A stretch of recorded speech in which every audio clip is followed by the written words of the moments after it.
मित्रों, आप सबों को मैं प्रभु यीशु मसीह के नाम में जय मसीह की कहता हूँ और ये आशा करता हूँ कि वचन के द्वारा हम सब आशीषित हो रहे हैं। यूहन्ना रचित सुसमाचार के 4 अध्याय में प्रभु यीशु मसीह और सामरी स्त्री का वार्तालाप, और वहाँ पर एक बड़ी खास बात बताई जा रही है कि प्रभु यीशु मसीह जीवन के जल की बातें कह रहे हैं। उसके पहले मैं आपके सामने एक कथानक बतलाना चाहता हूँ जो मैंने कुछ साल पहले पढ़ा था कि एक बहुत बड़ी नदी थी और उसमें बहुत सी मछलियाँ थी, और एक दिन नदी में बाढ़ आई तो बाढ़ के पानी में बहुत सी मछलियाँ बाहर निकल गई। उसमें एक मछली थी जो कि वापस पानी में लौटना चाह रही थी रेतीले तट पर, लेकिन कोई उसकी मदद नहीं कर रहा था। लोगों ने देखा वो चले गए, किसी को फुर्सत नहीं थी और वो बेचारी वापस पानी में आने का प्रयास कर रही थी जहाँ पर उसका जीवन है।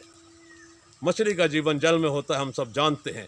लेकिन क्या हुआ कि जब बहुत देर तक वो तड़फ रही थी अपने जीवन को बचाने के लिए, तो एक कछुआ आया और वो उसके पास आकर बोला कि बहन, तुझे बचाने कोई नहीं आया, मैं धीरे चलता हूँ, मेरी पीठ पर बैठ जा, मैं तुझे धीरे धीरे जीवन के जल के पास पहुँचा दूंगा।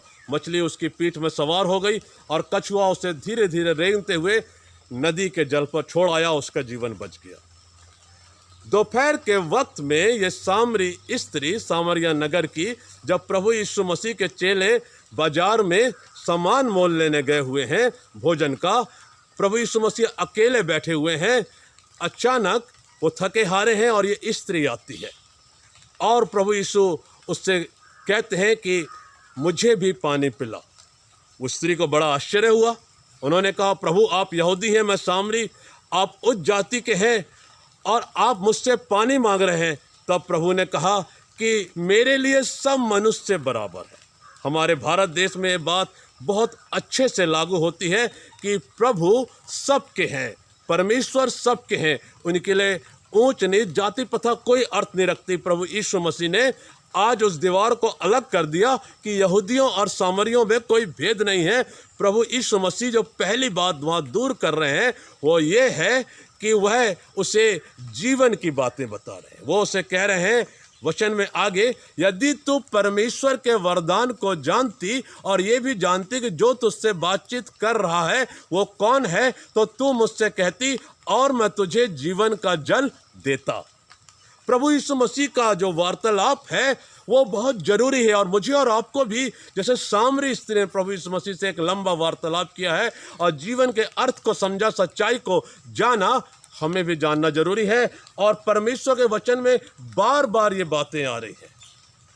प्रभु यीशु मसीह ने कहा कि मुझसे जीवन के जल की नदियां बह निकलेंगी और जो उस पानी को ग्रहण करेगा वह अनंत जीवन का वारिस हो जाएगा।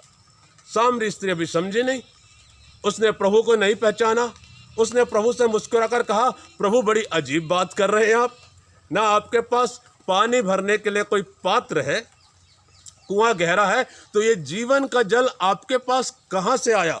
क्या आप हमारे उस पूर्वज याकूब से बड़े हैं जिन्होंने ये कुआं हमें दिया और स्वयं पानी पिया, अपने जानवरों को भी पिलाया? तब प्रभु यीशु मसीह ने कहा, वो बात खास है वचन की, जो कोई इस जल में से पिएगा वो फिर प्यासा होगा, लेकिन जो जल मैं उसे दूंगा वह उसमें एक सोता बन जाएगा और अनंत जीवन के लिए उमड़ता रहेगा। अभी भी जो सामरी स्त्री थी उसको प्रभु की बातें समझ में नहीं आ रही थी। उसने कहा, प्रभु वो जल मुझे दे दीजिए ताकि मैं जल भरने घर से इतनी दूर ना आऊं। उसकी नासमझी को एक तरफ दरकिनार करके प्रभु ने कहा, जा अपने पति को बुला ला। सामरी स्त्री ने बड़ी सफाई से जवाब दे दिया, अपनी असली जीवन को छुपाते हुए कि मैं बिना पति की हूँ। तब प्रभु ने उससे वो बात कही कि मैं जानता हूँ कि तू बिना पति की है, क्योंकि तू पहले ही 5 पति कर चुकी है और जिसके साथ तू रह रही है वो भी तेरा पति नहीं है। ऊपर से नीचे तक जो सामरी स्त्री को एक झटका सा लगा। वो समझ गई कि जिस व्यक्ति से वो बात कर रही है वो असाधारण व्यक्तित्व है, वो कोई भविष्यवक्ता है या नबी है। और उसने कहा, प्रभु मुझे ऐसा प्रतीत होता है कि आप कोई भविष्यवक्ता हैं। हमें तो ये कहा गया था कि तुम पहाड़ पर आराधना करोगे। परंतु प्रभु ने बात को सरल कर दी कि परमेश्वर सच्चे आराधक चाहता है। तुम ना केवल पहाड़ पर या मंदिर पर, लेकिन हर एक स्थान पर जहां अगर तुमने प्रभु को पाल लिया, जान लिया, तो तुम अनंत जीवन को पालोगे, अनंत जीवन के जल को पी लोगे और वो जीवन का जल तुम्हारे लिए अनंत काल तक उमड़ता रहेगा। ये अनंत जीवन का जल क्या है? ये अनंत जीवन का जल मुक्ति है। ये अनंत जीवन का जल उद्धार का प्रतीक है। मैं फिर से अपने भारत देश की बात करता हूं, जहां बहुत समुद्र के किनारे हैं, बहुत सी बड़ी बड़ी नदियां हैं और झरने हैं, तालाब हैं, और हम पानी की कीमत बहुत अच्छे से जानते हैं। ये उद्धार का कॉन्सेप्ट जो है, वो विचार जो है, वो प्रभु यीशु मसीह समझाना चाह रहे हैं प्रियो, कि जब तुम परमेश्वर के पुत्र को जान लोगे, अपने जीवन की सच्चाइयों को जान लोगे, अपने जीवन को प्रभु के सामने रख दोगे, तो तुम उद्धार के वारिस हो जाओगे। जीवन का जल का अर्थ है कि अनंत जीवन की बातों को अपने जीवन में ग्रहण कर लेना, उद्धार के वचन को अपने जीवन में ग्रहण कर लेना, उद्धार पा लेना, प्रभु की समीपी में आना और प्रभु को जान लेना, अनंत जीवन के सोते के पास रहना है। मेरे प्रियो, सामरी स्त्री ने कहा, हाँ मुझे मालूम है कि प्रभु जब मसीह आएंगे तो सारी बातें हमें बता देंगे।